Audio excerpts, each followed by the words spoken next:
Good evening, I'm Mike. And I'm Steve. And we're here to continue reading The Magic Treehouse #1, Dinosaurs Before Dark by Mary Pope Osborne, the greatest author Of mankind. Of all of in all of mankind. The history of mankind. Chapter 4, Henry. Henry? Who's Henry? We'll read and find out, shall we? Jack gasped as Annie held out her hand. Oh, brother, she was always trying to make friends with animals, but this was going too far.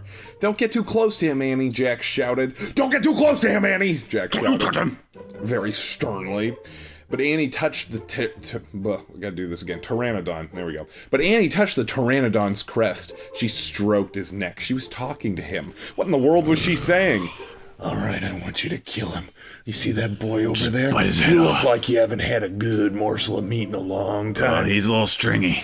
Aged 8.5 years. He's at his peak taste. Juicy, succulent. This guy's still got that baby fat on him. Yeah, go ahead, okay? But let's make it look like I wasn't in on this. Oh no! Don't hurt my brother! What are you saying, Henry? Who I assume is going to be your name because of the title of the chapter? Don't hurt my brother! Jack took a deep breath. Okay, he would go down too. It would be good to examine the creature, take notes, like a scientist. Jack started down the rope ladder. When he got to the ground, Jack was only a few feet away from the creature. The creature stared at Jack. His eyes were bright and alert. He's soft, Jack, said Annie. Or maybe it was, he's soft, Jack. That Jack, guy? he's soft. He's so That guy, soft. Jack, soft, succulent. Go for it, His Henry. skin. Go for it. I've wanted to kill him. smooth. Wanted to kill him myself a couple of times, but everybody would suspect me. But you, it'll look like an accident. It'll look like an incident of nature. And in this place, no one will find him. No one will ever find him 65 million years ago. He feels like Henry. Oh, Henry was the dog. Jack snorted. He's no dog, Annie. Feel him, Jack, said Annie. Jack didn't move. Just like a furry little dog. Don't think... Feel him, Jack. Step towards him. Stretch your nice arm out. Wiggle those fingers by his mouth, Jack. Don't think, Jack. Just do it, Annie said. Jack stepped forward. He put out his arm, very cautiously. He brushed his hand down the creature's neck. The creature quivered with anticipation. Interesting. A thin layer of fuzz covering the Pteranodon's skin. Soft, huh? Said Annie. That's probably fact. Jack reached into his backpack and pulled out a pencil and a notebook. He wrote, "Fuzzy skin." What are you doing? Asked Annie. Taking notes, said Jack. We're probably the first people in the whole world to ever see a real live pteranodon. Jack looked at the pteranodon again. The creature had a bony crest on top of his head. The crest was longer than Jack's succulent arm. I mean, there was a notebook. There was a bookmark, right, in this book? Yes. So we can assume probably somebody's probably been here before. Yeah. Something's up. Something feels kinda fishy. You think you're the first kid to find the magic treehouse and transport you back 65 million years? I mean, you're the Jack? first kid, What not are the you, first a person. fucking idiot? I wonder how smart he is, Jack said. Smart enough to eat your ass, said Annie. I mean, what was that, Annie? Very smart, said Annie. Don't count on it, said Jack. His brain's probably no bigger than a bean. I'd like to eat your brain like a fucking bean, Annie said under her breath. No, he's very smart. I can feel it, said Annie. I'm gonna call him Henry. Jack wrote in his notebook. Small brain? Question mark. Oh, snap. See now, though. Here, this might be a double entendre on the part of greatest author of mankind, Mary Pope Osborne. No, he's very smart. I can feel it, said Annie. I'm going to call him Henry. And then he wrote in the notebook, small brain. Is he writing it about Henry? Or is he writing it about his sister, right? Oh, Mary Pope. Jack looked at the creature again. Maybe he's a mutant, he said. The creature tilted his head. Annie laughed. He's not mutant, Jack. Jack, I know you're doing a bunch of research here, but Jesus, I mean, look at the guy.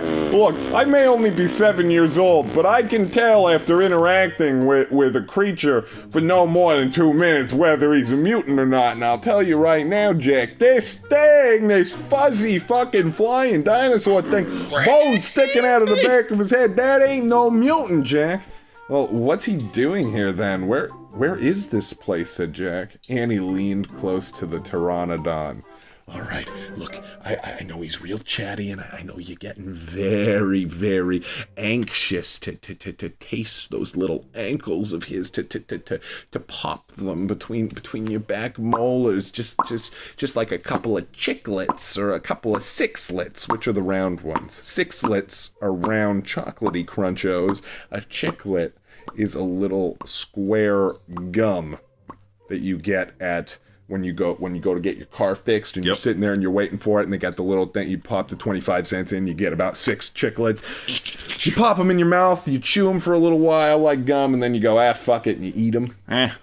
That's a chiclet versus a sixlet, which is what Jack's little nibbly nubbly ankles, wrists taste like in your mouth. Soft. Tender. Do you know where we are, Henry? She asked softly. The creature fixed his eyes on Annie. His long jaws were opening and closing, like a giant pair of scissors. Are you trying to talk to me, Henry? Asked Annie. Or are you trying to make me fall for you? Annie leaned in close, her lips parting. Henry leaned in too, his lips parting slightly wider, and slightly wider being an awful lot wider because he was a fucking pteranodon. Her entire head fit inside the pteranodon's mouth. He snapped his jaws closed, and in a burst of passion, her head popped off, and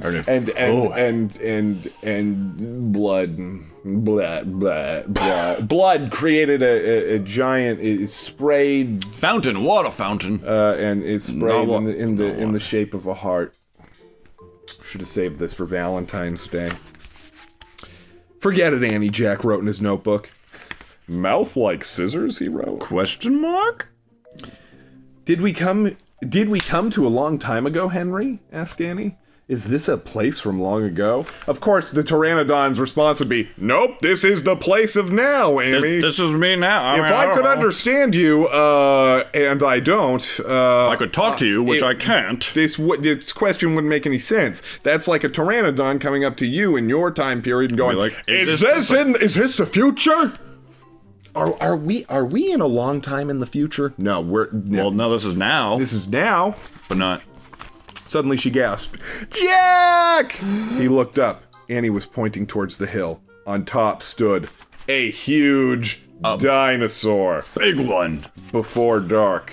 There was a dinosaur before dark. The sun went down. The sun has not gone, you understand. Prior. It's prior to the sun going down. Yes. So, So anyway, we're going to find out more about that giant, huge dinosaur tomorrow night when we continue Magic Treehouse #1 Dinosaurs Before Dark by the greatest author in the history of mankind, Mary Pope Osborne. Good night, Steve. Good night, Mike.